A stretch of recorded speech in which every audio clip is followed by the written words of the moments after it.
На днях в Юго-Восточном межрайонном центре «Семья» состоялся прием граждан в целях оказания бесплатной юридической консультации в соответствии с законом Республики Башкортостан о бесплатной юридической помощи. Юрисконсульт отделения межрайонного центра «Семья» и специалист Государственного юридического бюро республики провели консультацию граждан по алиментным обязательствам, определению места жительства детей, раздельно проживающих родителей и другим вопросам.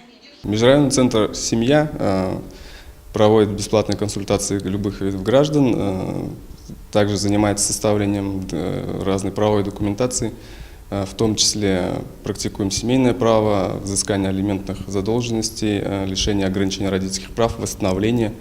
На сегодняшней консультации прозвучали такие вопросы, как алиментная задолженность, невыплаты алиментов, невыплата коммунальных услуг собственниками жилья и также отдельно проживающими гражданами в некоторых квартирах.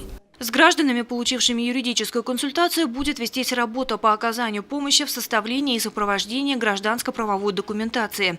День бесплатного приема – хорошая возможность получить максимально полную юридическую консультацию у опытного профессионала.